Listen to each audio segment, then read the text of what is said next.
Okay, hello everybody. Very nice to be here and very happy to have the chance to present one of my favorite scientists in the world, Professor Seth Bordenstein. I think he may appear sometimes. Yeah, he's here. Hello, Seth. Good morning. Thank you, Omar. Appreciate that. Welcome. And well, if you are into microbiome studies, you probably don't need for me to introduce you to Seth, because he's really an authority in the field, and especially if you work on Wolbachia. I think he's one of the world point of reference for all the people working on that, and especially in the last few years, he was able to solve one of the most long-lasting problems in microbial interaction. I think the ability of Wolbachia to do cytoplasmic incompatibility, and so this will be the central part, I guess, of your presentation. And about Seth, he's a professor at the Department of Biology and Entomology at Pennsylvania State University, where he also is director of the One Health Microbiome Center there. And well, I can see from his record as many awards of excellence. I will cite only the last one, which I think is very important. Seth is a clavierate, highly cited researcher. So this tells you how much he's impacting in the field. And I was lucky enough to meet him a few years ago. I have a very nice remembering about it, because I was quite a youngish postdoc, tried to enter the world of Wolbachia. I was a bit afraid to talk with Seth about it, but I told him what I wanted to do about it, and I remember that Seth was very welcoming me in the world of Wolbachia. Then I tried to do a little bit of analysis myself, also because at the time we had a very good student in our lab, and now this student actually is in a Seth lab, and you will see is the first author of some of the paper that Seth will work. So I'm very happy that there has been at least this personal connection between you and me. I don't know what to add more. I think maybe I would like to add something about the way Seth does his research in a very comprehensive way, being capable of having a very large picture of what's going on, a large ecological picture that starts from insect but goes into the microbiome, arrives to human in a really One Health perspective, as we call today. But in the same time, Seth is one of the few that is able to go very in deep at the more technical things that explain the large diversity. And those two parts I think they are very essential if you want to go into super details and discover new things, but if you want also be able to, to understand the complexity of the system. So at this point, I think that I've talked probably too much. Thank you, Omar. So I leave the stage to you. Thank you again for coming, and really is an honor to present you.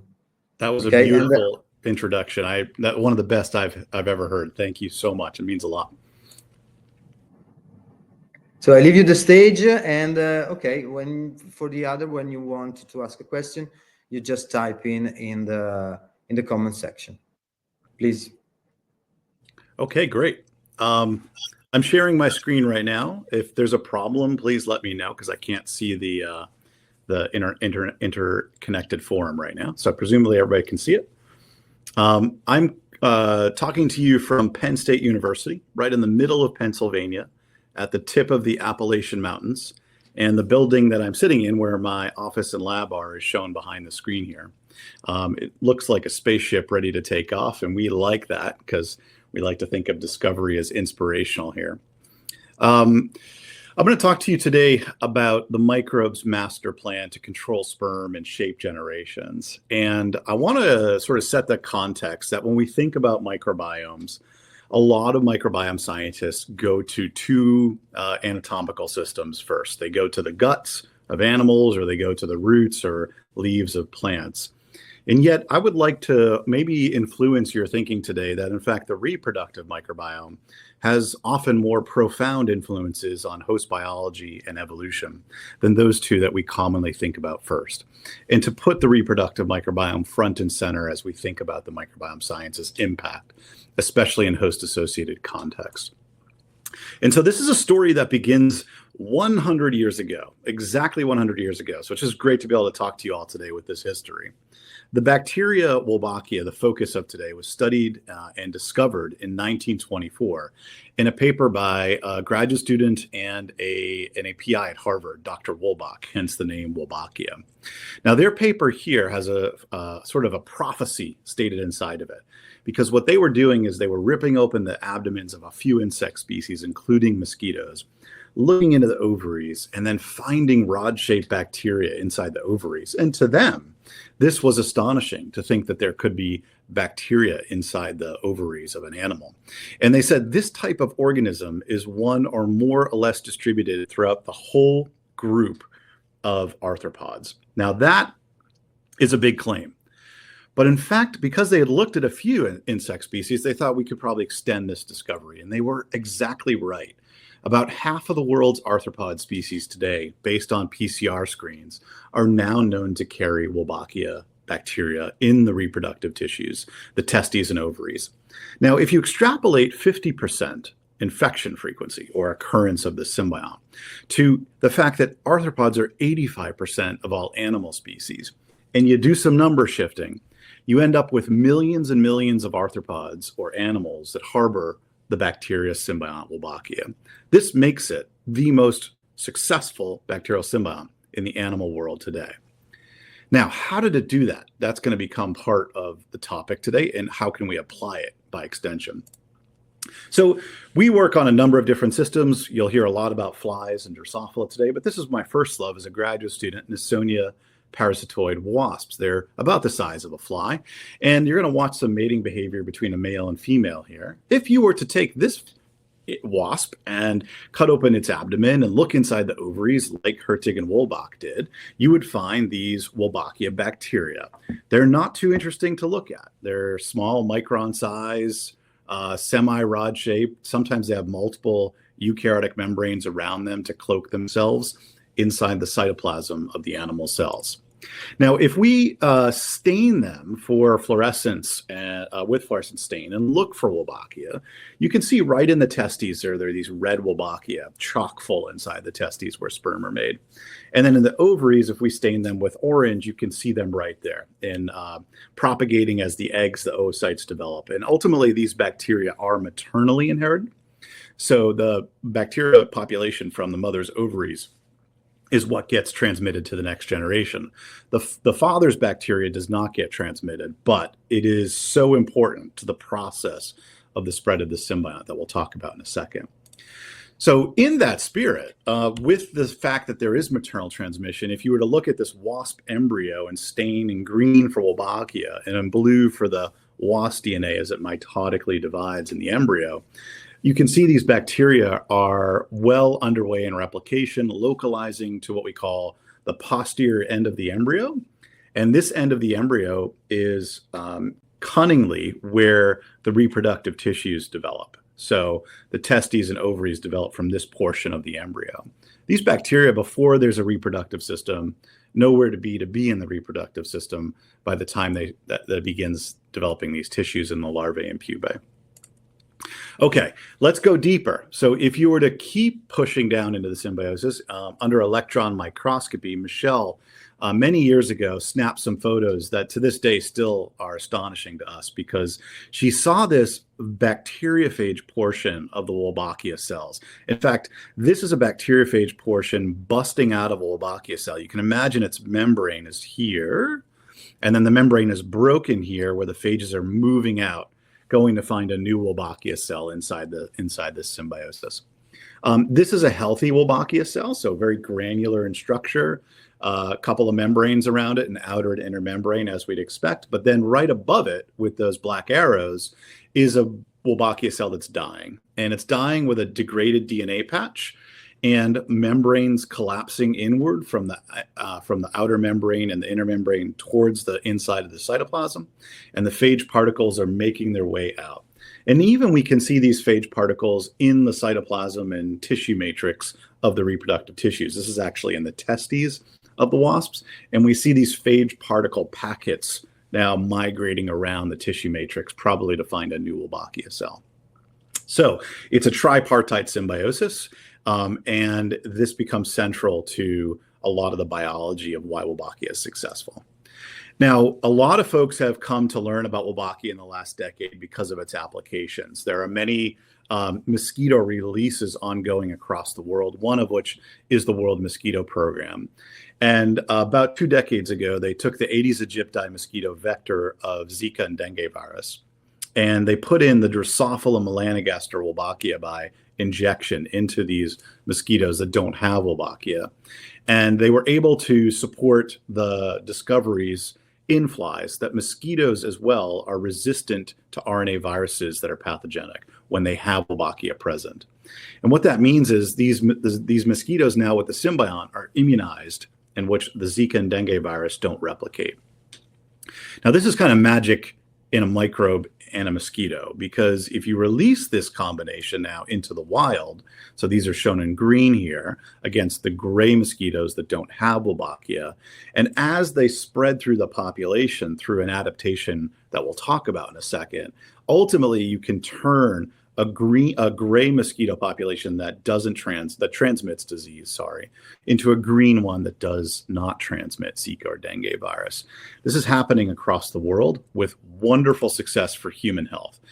There are a number of towns and cities across the world in which we've seen declines in local dengue virus incidents when these Wolbachia carrying mosquitoes are released by the World Mosquito Program over periods of months of releases. Ultimately, the goal, of course, is to get to 100% reductions in dengue viruses. But these numbers are astonishingly impactful for transforming human health through Wolbachia symbiosis in insects. So how does this all work? How does Wolbachia sustain itself in a population? How is it spread to 50% of all the world's arthropod species? And one of the adaptations that has enabled Wolbachia to do this, these wonderful successes, is a phenomena called cytoplasmic incompatibility. Now, that's a mouthful. I'm going to walk you through it in this kind of Punnett square type format, where if you take a male with Wolbachia who's colored in, let's call that an infected male with Wolbachia, and he mates with an uninfected female, the embryos will die during early development, and you get few to no offspring in what we call the CI, or the cytoplasmic incompatibility cross. However, if those same males are crossed to an infected female with Wolbachia, offspring are produced at normal rates. And all of the offspring will have Wolbachia because the mothers, remember, maternally transmit the bacteria to the next generation. Even when the males are uninfected and they mate with an infected female, the offspring are infected. And so what this means is that the bacteria occur in twice as many offspring as do the uninfected cytoplasms without the bacteria. And that gives Wolbachia this extraordinary fitness advantage to spread itself through populations, to take over the arthropod world, and also to influence the success of these vector control applications, because the bacteria with this RNA blocking ability essentially spreads itself in the population. Now, that CI death in the embryo happens because of a mitotic chromosomal failure in the embryo. So what you're looking at here is a father's and mother's chromosomes, just as they're about to undergo mitosis when they meet in the fertilized embryo. But in a CI cross, you see something different. In the middle here is the paternal genome being shredded to pieces to create a dead aneuploid egg. And in some CI embryos, they can actually make it past this error, but several mitotic divisions haven't happened. And you can see these blank spaces where DNA should be, but doesn't occur. This embryo is under what we call mitotic arrest. It won't develop any further after an hour and a half of development. These embryos will die as well. So the father then with Wolbachia is delivering an embryonic catastrophe for chromatin and mitosis that remained enigmatic both from a genetic and a mechanistic perspective until recently. So our question for a decade or more has been, what are the genes in the Wolbachia genome that weaponize this great pandemic of Wolbachia that occurs so widespread, and that also is directly leveraged for vector control, but without any genetic or functional basis known until some of this work happened. So it's been a century of work in the making, and I'm going to tell you the story of how we got there for the rest of the talk. So the first thing we did is Jason and Sarah in the lab did a multi-omic analysis from genomics of strains that cause CI and don't cause CI, and proteomics and transcriptomics.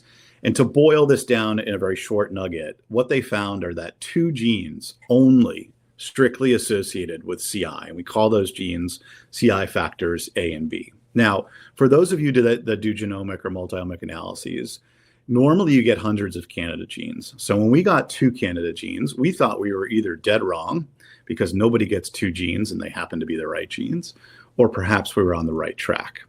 Let me tell you a little bit more about that. So these 2 genes are called CypA and CypB, and they're localized in the prophage, so the inserted phage called Prophage WO of Wolbachia. And these genes live next to each other in what's called the eukaryotic association module, which is a massive portion of the phage genome that presumably interacts with eukaryotic processes.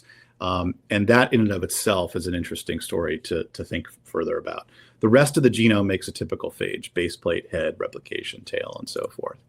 Now, these 2 genes have a phylogenetic mirror. So they're divided into multiple types, and those types are concordantly diverging with each other, as if the CypA and CypB genes might be working together.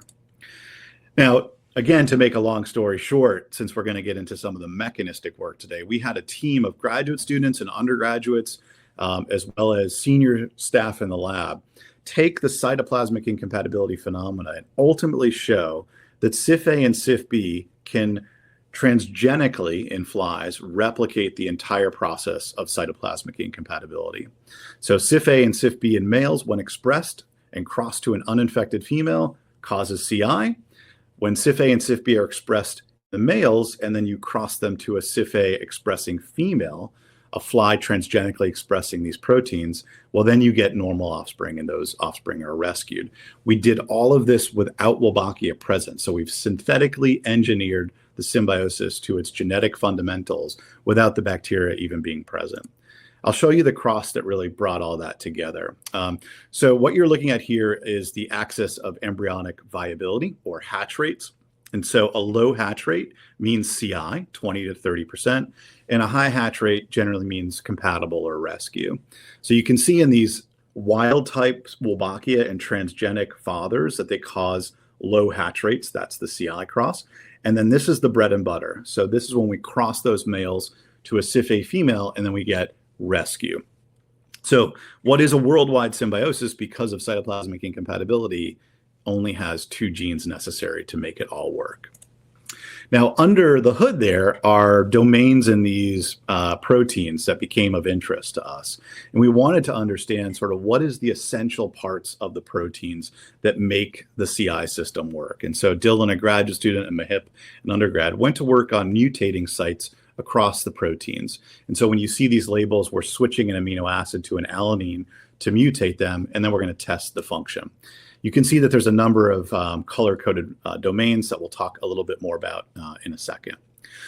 To sort of condense this down, what we find is that there's a division of labor for CypA. The front half of the gene is involved in rescue and is necessary for rescue. The latter half of the gene is not.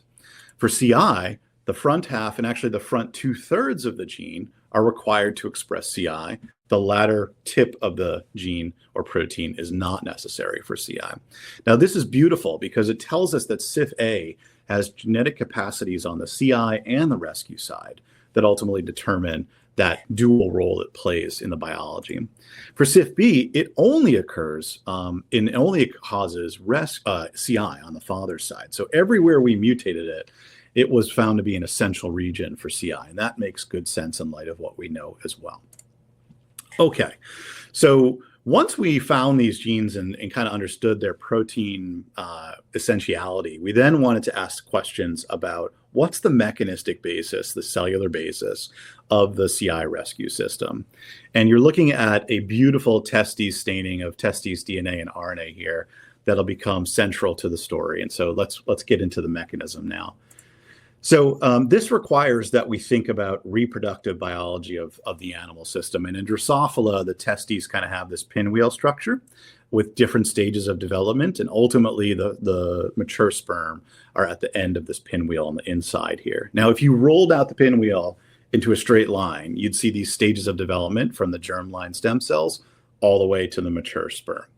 Our questions were, where and when do CypA and CypB occur? So what part of the testes are they in? And when do they show up? And then what, if any, are the paternal genome modifications as the sperm are developing in order to generate the CI system? And we call this generally the host modification model of CI because these proteins are wielding their action during the development of the sperm. Now, remind you that in a fly, which has Wolbachia, that Wolbachia has prophage, and that prophage has the eukaryotic association module, which in turn has these CypA and CypB genes. Now, here are the domain structures that we know of thus far.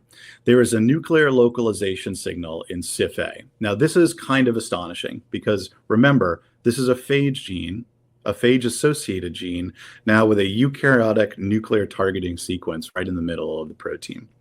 And this raises the question, does CypA go to the nucleus and maybe bring CypB with it? This is where Rim or Rupinder took over. She's an assistant research professor in the lab, and she developed and polished some antibodies for CypA and CypB that allowed us to see and test this hypothesis about nuclear localization of phage proteins in reproductive tissues. So again, your testes development is up here, and those names above correspond to the names here on where we're seeing CypA. So CypA occurs right from the beginning in the apical germline stem cell niche, all the way through to the development of these spermatid-looking or sperm-looking stages called spermatids. And CypB pretty much has the same nuclear localization, a little harder to see in the apical tip, but right after in the spermatogonia, we can see CypB associated with the nuclear DNA. And even by the time of the canoe spermatids, you can see that CypA and CypB are at the tip of the sperm heads, probably wielding some kind of action on those sperm. But it also doesn't preclude that their action could be occurring on the DNA and RNA of the developing sperm, which clearly have this nuclear affiliation. Now, this was done in flies by Rim, and then later she also did this with mosquitoes' sperm. And we can see in either Aedes aegypti or Drosophila melanogaster, the sperm have CypA and CypB as nuclear affiliated. Now, this is great because it confirms that this nuclear localization signal is likely taking its action to get these phage proteins there. In that spirit, we worked on mutating the nuclear localization signal to see if that disrupts the nuclear localization.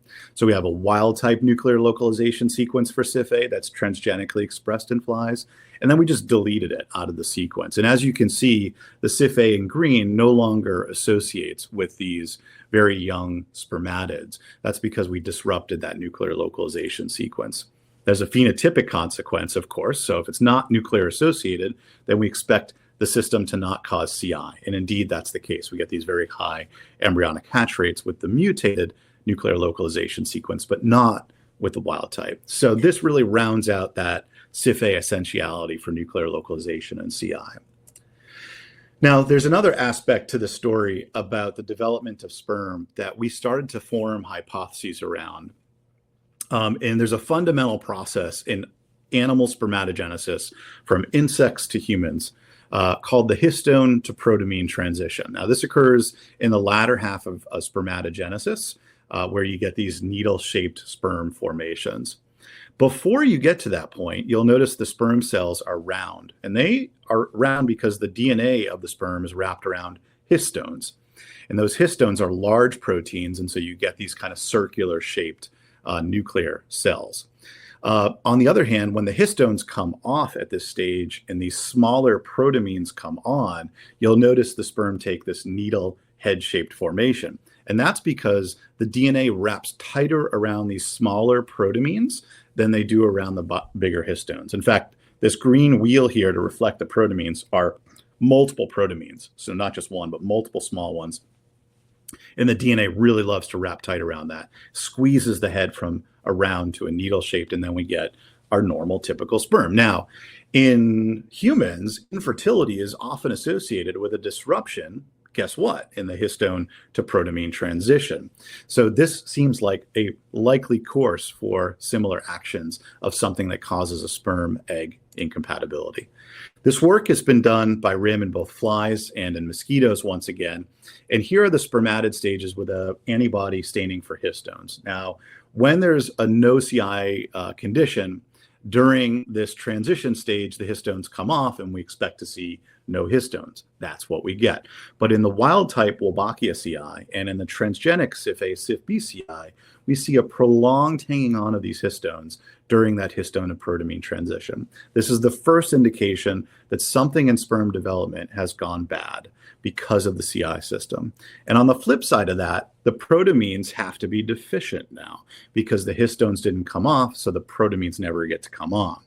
Now, this is a stain called CMA3. It's a DNA stain that stains where the protamines bind. So if it's present, if it's a high intensity stain, that means the protamines aren't there and the stain is binding, as you can see in the wild type and transgenic CI.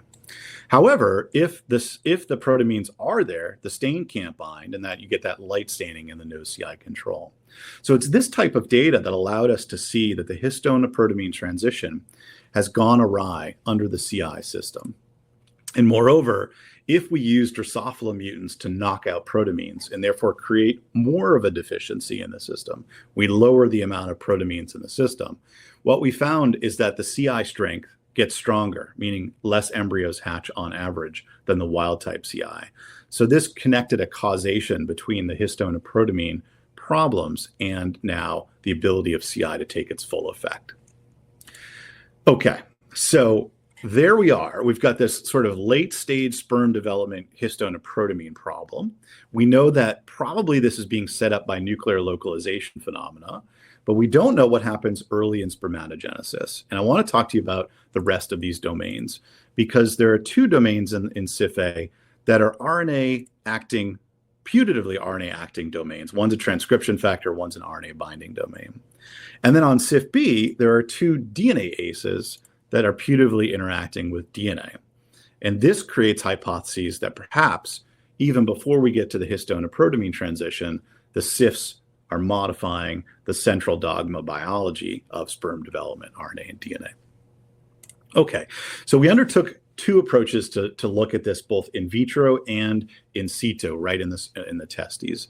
First, in vitro. If CIF-A and CIF-B are in vitro enzymes that modify DNA RNA, we can test that by purifying these enzymes, giving them a DNA substrate first. So this was single-stranded DNA and double-stranded DNA, and then asking, do the enzymes purified out in a tube cleave DNA? And what you see here is that CIF-A and CIF-B cleave DNA relative to a no enzyme control and relative to an EDTA plus control, which means that EDTA stops the enzymes from acting. So whether you give it single-stranded or double-stranded DNA, CIF-A is acting as, and CIF-B are acting as DNA aces. And if we go now into the testes and look for DNA damage with what is called a tunnel stain for DNA nicking during the canoe stage of the spermatids, we can see in green that there's an elevated amount of DNA nicking and damage in the wild type and transgenic CI, more so than in the no CI control. So we have now a full spectrum of confirmation that these two enzymes are wielding activity against the DNA integrity of these developing sperm.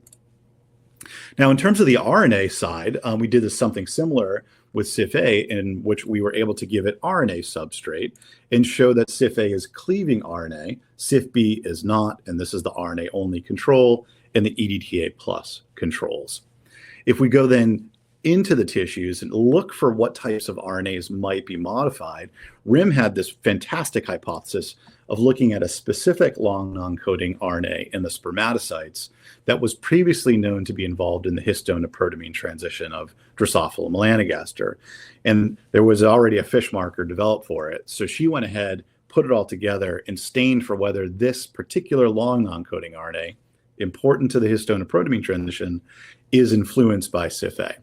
And what you see in the wild type CI and the transgenic CI is very little of this long non-coding RNA is produced early in the development of these spermatocytes. So this is before the histone to protamine transition. This kind of a regulatory long non-coding RNA. But in the no CI control, there's a good amount of this long non-coding RNA to do a proper histone to protamine transition. So now we have CypA as an RNase modifying very early a regulatory long non-coding RNA. If you then take mutations and ask what's happening to the long non-coding RNA, in the end of the CypA gene, you'll recall there was no effect of this particular set of mutations on CI. And as expected, there's very little of this particular long non-coding RNA. So this is a mutant that doesn't really cause an effect, so it has a CI capacity. However, in the RNA binding domain, in which we mutants ablate the CI function, so this would look like a normal compatible control, the long non-coding RNA is present there again. And moreover, if we then march into spermatogenesis, we can show that these two mutants strongly correlate with the expectation of histone retention when there's CI and protamine deficiency when there's CI, an elevated protamine deficiency and an elevated histone retention. So the long non-coding RNA is setting up this histone to protamine defect that we see in CI. Okay. The final step is RIM is developing a kind of window into the key master switch of CI. And so looking at this process of spermatogenesis, we thought that if histone removal is essential to the process, then if we just stop histone removal with a chemical inhibitor, we might be able to recapitulate CI. So this is the control crosses. What we're looking at are flies with normal Wolbachia from melanogaster that cause CI and flies that have rescue. This is the next two crosses in which the flies don't have Wolbachia, but they were treated with a chemical inhibitor. So it lacks histone retention, presumably, it has histone retention, presumably because of the inhibitor, and we recapitulate that CI phenotype, which importantly is rescued by the females that have Wolbachia. That's an essential part of the process, telling us this is bona fide CI and rescue. And if you look at the histone retention, as expected, when you put in the inhibitor, the histones are retained, and when you don't have the inhibitor, the histones come off. So this completes then the pathway from genes to proteins to mechanism to now small molecule disruption of the pathway that allows us to recapitulate cytoplasmic incompatibility to degrees that are somewhat like the system seems simple, even though it's a very complex phenotype. So here's a summary. Flies, half of the world's arthropods have Wolbachia. Their genomes are tiny because they're endosymbiotic. Inside those genomes are prophages. Inside those prophages are eukaryotic interacting genes, including CypA and CypB. And those genes have domains very important to the process of how these phage genes manipulate eukaryotic nuclear biology in the reproductive tissues. So ultimately, we can boil this down to a cascade of catastrophes during testes sperm development. The first hit in the cascade is the long non-coding RNA depletion in spermatocytes. The second hit is histone retention. The third hit is DNA damage. The fourth hit is protamine deficiency. And so all of this is now leading to this cascade of host modifications that cause the cytoplasmic incompatibility phenomena. What this all comes down to is that we have remarkably prophage-encoded enzymes invading developing animal sperm nuclei. That this leads to an altered regulation of some of the dark matter of the genome, the long non-coding RNAs, that causes in turn chromatin integrity problems.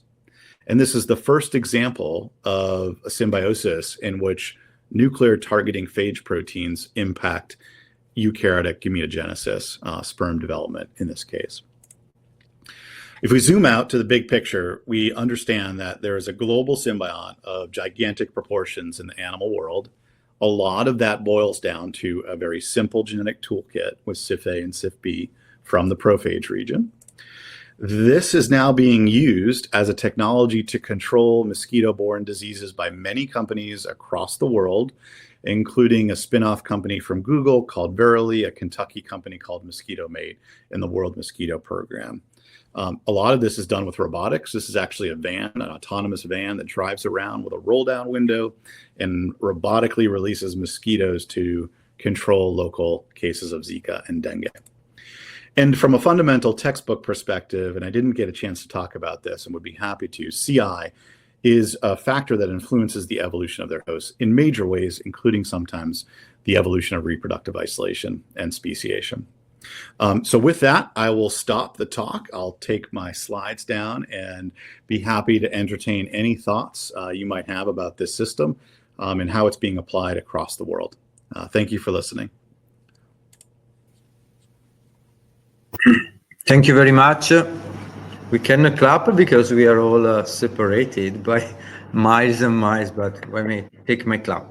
And thanks again. In Italy, Seth, we say that professors are chiarissimo. Professor is a word that we add to professor, which means crystal clear. And I think you've been really crystal clear in explaining even complex molecular biological stuff. So if we have any question, I'm not sure. It's good to hear that, Omar, because this is a topic that takes a lot of thinking to kind of get it across to crowds. It's not a simple symbiotic phenomena. But yeah, we hope that it resonates and shows some of the beautiful complexity of symbiosis as it becomes central to evolution and vector control. No, exactly. And I think is also an example, as I was saying before when I was presenting you, that to describe the large picture, sometimes you have to go incredibly in deep in the mechanical details, and then you can go back to the whole issue. Again, I'm not sure how to put question on the screen. Looks like there might be comments, like questions in the comments. Hi, Serena. Apologize. I forgot how to load the question on the. Should I select them and? You can read them, and Alessandro okay, and I from backstage will highlight them. Okay. Okay, I think the first was from Pamela. She said very elegant work showing that the two proteins have DNA and RNA cleaving activity. Are there other examples of similar genes in other bacterium insect combination, or is this found only in Wolbachia for now? Yeah, I don't want to say it's not possible because I can think of a few tangential cases that I'm a little short on the details on. I believe there's an insect symbiosis in which a DNA gene has been transferred laterally between the insect genome and the symbiont genome. I'm not sure they know the function of that particular gene case. This is work done by Noah Whiteman's group. There are other non-insect symbioses where nucleases appear important to killing the target of the parasitic microbe. So they wield these to kill the host cell instead of modifying reproduction. But I think we're scratching the tip of the iceberg here with this one well-resolved case, two other beginning cases, and beyond that, we don't really have a lot of data to run on. If we're drawing the comparisons back to the biggest picture here, it's clear that there are anecdotes and functional studies in many systems, including humans, where if you put bacteria in with sperm, they can cause these infertility problems associated often with histone to protamine transition or DNase activity even. So I suspect that these types of studies will actually lend themselves well to figuring out if DNases or RNases are also implicated in those particular phenomena.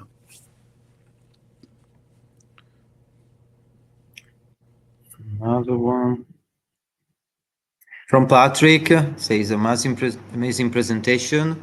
Are there trials with malaria as well? Great question, Patrick. So my colleague here at Penn State, Jason Rasgon, about 10 years ago, was able to put Wolbachia into Anopheles gambiae mosquitoes and showed that it blocked them malaria to some degree, Plasmodium. But unfortunately, the Wolbachia don't ever make it to the reproductive tissues. So they kind of only occur in the somatic tissues. And to Jason's frustration, this just didn't seem like is going to be tenable for having a long-term vertically inherited symbiont that blocks Plasmodium. I think current investigations from field surveys across the world are re-looking at whether Anopheles species complex have Wolbachia and re-looking for natural infections that might be vertically inherited and stable that could be used for malaria control. But as of right now, there isn't a great hope that there's going to be a combination like there is for Aedes aegypti, but people working on this might develop that hope in the next few years as they break through on how to crack that particular angle of the story. Thanks for the question. Then we have Ramakrishnan. Maybe how is the phage protein trafficked across the bacterial cell wall? Yeah. Typically, when a protein has a nuclear localization sequence, even in animal genomes, that sequence is a signal for it to bind to proteins called importance.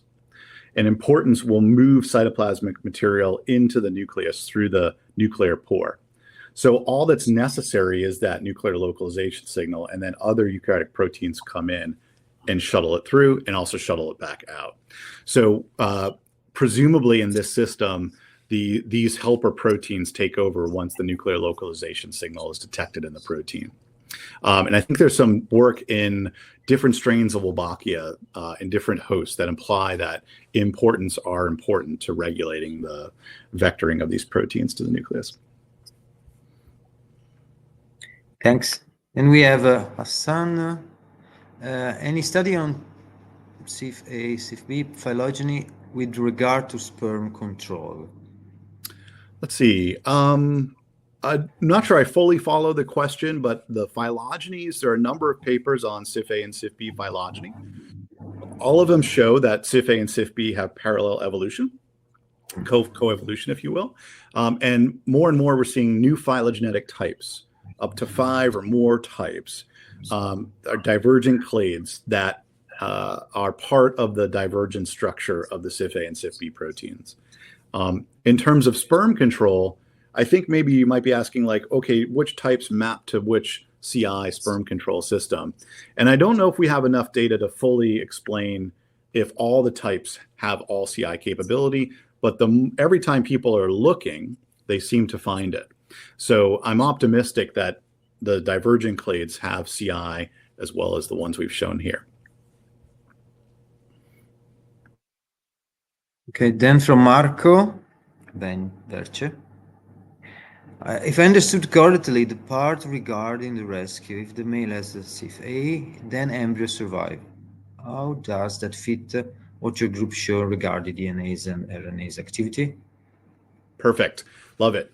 This is the frontier for us as we have started a new grant. And so in the next couple of years, we intend to tackle rescue. Our simplest model right now is we do keep our eyes open that CypA could be moonlighting, meaning it has one role in males that's different than another role in females. And in fact, our genetic mutation work confirms that the essential sites for CI are not exactly the same as the essential sites for rescue. So this opens the possibility that CypA could have a different function or a related but different function in the ovaries. The overarching mechanistic model is if the histones are retained and the sperm chromatin integrity is altered on the sperm side, then in order to get rescue, the chromatin integrity on the female side will be similarly altered. And what that does is it'll ensure the embryo sees a paternal and maternal chromatin aligned in their chromatin states so that they can go through mitosis. It's the misalignment of one chromatin's, the father's chromatin against the mother's chromatin in CI, that creates the mitotic errors and leading to death. So at a simplest view of this, we expect to see some kind of chromatin integrity problem, histone related, that's also concordant with what's happening on the father's side. Thanks for the question. That's a really good one. Okay, then we have Kim Kreutze. I know there are other insect systems where prophages also hide in endosymbiosis. Do you think other types of mobile genetic elements like plasmid, conjugative element, or even phage satellites could be part of this other system? Or do you think it's mostly restricted to prophages? Yeah, I love this question because when I began my postdoc some 20 years ago, I was thinking a lot about this presumption that mobile genetic elements are missing from endosymbionts. I think we got a few lessons from nutritional symbionts that their genomes get super tiny and lose all their mobile DNA. And this became somewhat of a paradigm that really doesn't fit because many symbionts, especially horizontally transmitted ones like Wolbachia, Cardinium, Spiroplasma, and insects carry mobile genetic elements. And the key here is that these horizontally transmitted elements or bacteria are moving around enough to be parasitized by mobile genetic elements. So there's a recent discovery that Wolbachia has a plasmid in addition to a phage. Spiroplasma has a plasmid.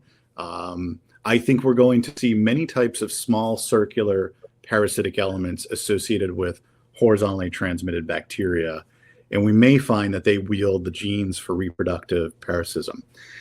In some ways, we tend to think about free-living bacteria with lots of mobile genetic elements driving virulence as different from endosymbionts. I don't think that's the case. I think the Wolbachia story and others will show us that mobile genetic elements influence virulence, adaptation, parasitism in similar ways to free-living bacteria. And in fact, the hotspot of divergence in the Wolbachia genome is where? It's right in the prophage region, just like it is in E. coli, which has a lot of horizontal transfer because of the phage and gene gains and losses. So the dynamics is like Wolbachia almost looks like an E. coli from a genetic flux perspective. Of course, it's smaller, but somewhat not that different. Thanks for the question. Okay, we go to Ecclesia Chong. This is super interesting. With the discovery that you mentioned, how do you think we can translate the findings into real-world application? Yeah, that's an awesome question because this is good for the field and textbooks, but what can we do with it now that we know it? And we do have a large portfolio of pending or accepted patents in which we can genetically engineer CIF-A and CIF-B either directly into Wolbachia to make super Wolbachia for these mosquito releases, or directly into the insect genomes to make transgenic insects that cause CI without Wolbachia at all. While these aren't necessarily needed right now, we anticipate that with climate change and stresses on natural Wolbachia in the field, in which some of them are thermosensitive, having these genetic capacities to make super Wolbachia or super vectors insects will be a stage of opportunity in the longer term. And so we're prepared for that if it comes.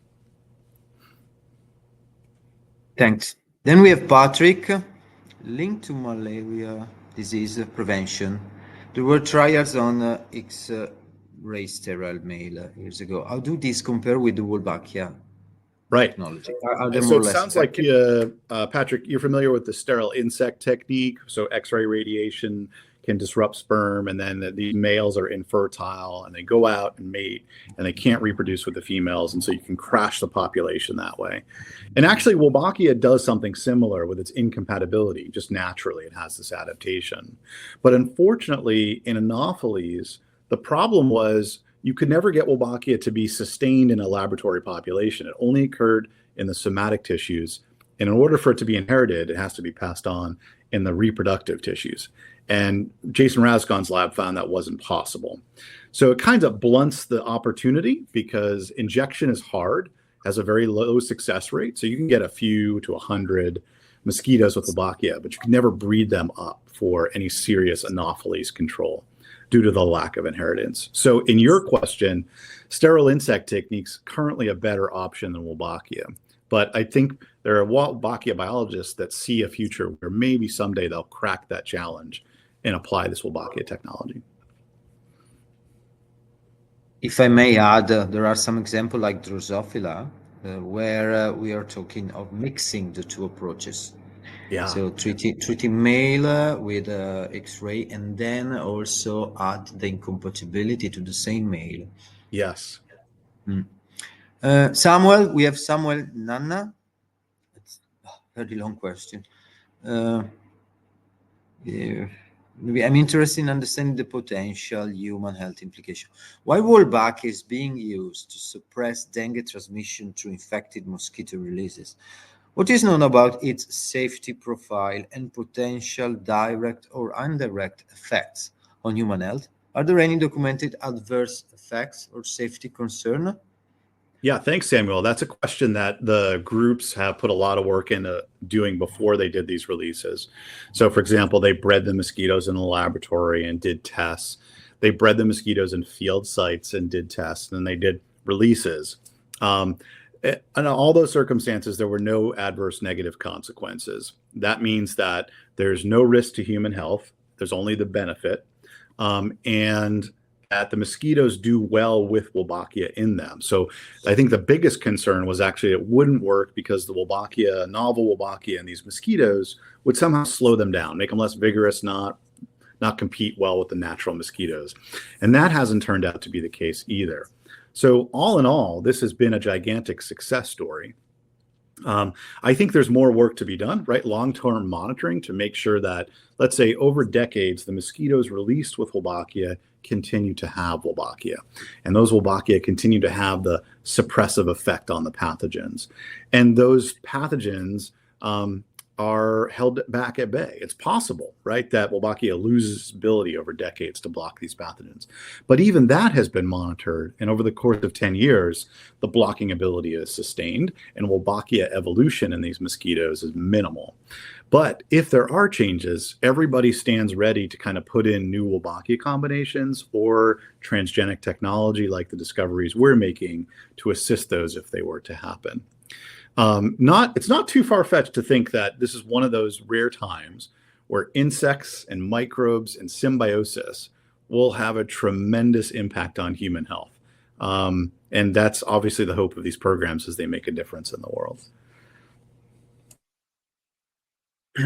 Thanks. Ecclesia is adding that she's coming from a country that uses Wolbachia, and so far no mutated humans, she said. Great. Thank you. Glad to hear it too. No mutated humans. All right. We have again, apologize at home if I have missed some question. Maybe you repost the question, okay, because we have many questions. We have Patrick, I think, again. What are the main challenges with the Wolbachia technology? Only the injection, or are there more? Right. So the injection is a surmountable challenge. So, you know, when they generated these Aedes aegypti mosquitoes originally some 15, 20 years ago, it took a graduate student 10,000 injections to get one or two of them successful. And that became the foundation of the entire world mosquito program. Can you imagine that? 1 out of 10,000 worked, right? So it just depends on how receptive these mosquitoes or vectors are. Anopheles, you know, obviously you can get it in at a low injection rate or a low success rate as well. But the challenge there is those mosquitoes don't pass it on vertically. So I think we learn as we go with each system. I've recently seen that there's a group working on getting Wolbachia into rice crop pests, which also vector RNA viruses to rice crops. And this is opening up a crop frontier now to use Wolbachia technology to control rice crop transmission of viruses. And that was successful and is vertically inherited as well. So you hear the success stories, obviously, right? But the ones that are tricky, we don't hear about. So there could be a lot of cases in labs that haven't published on cases where they couldn't get the injection to go, for example. And we have to acknowledge that that's the background work happening before we may never even hear about it if that's the case. Thank you. I have a question then. I'm happy that there are some minutes left to my question. I've always been puzzled by the fact that Wolbachia is in most insects, but not all. And in some article groups, it's not present. Millipedes, for example, if I remember well, is not there. And there are many of them, and they live very, very close to the insect that harbor Wolbachia. And then if you go back in the ecdysozoa in other group, you find that you may expect Wolbachia, but it's not there. I mean, I was granting for that, and I did a whole genome scan of NCBI to confirm that.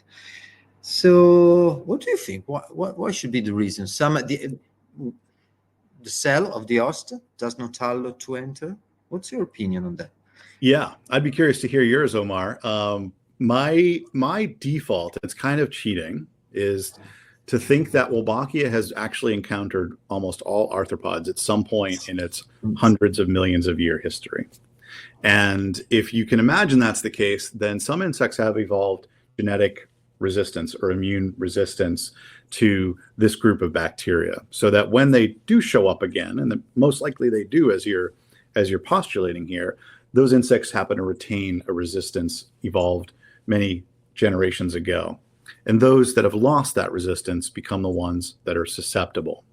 So I guess if you think high rates of invasion of Wolbachia and high rates of extinction of Wolbachia because of resistance, then you get this dynamic of half of the world's arthropods have it and half of the world's arthropods don't. And that doesn't mean that they won't get it again once they lose maybe that genetic capacity if it's not fundamental. What do you think about that, Omar? And do you have a better? It will explain probably some groups. Now, I don't remember the distribution of Wolbachia perfectly. Yeah. But for example, there are big groups like the myriapods. Never get it. Yeah. And probably will not. So I found it a bit difficult to believe that with all the tentatives that Wolbachia has done in the last 500 million of years on millipedes, it could never go inside. Yeah. So I wonder if they have a special protection or their cell system is different.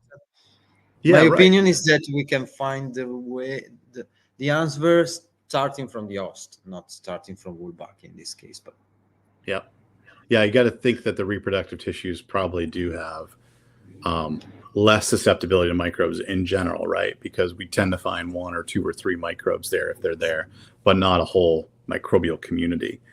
So those capacities might be offering millipedes just kind of a general resistance against colonization in the reproductive tissues. Maybe.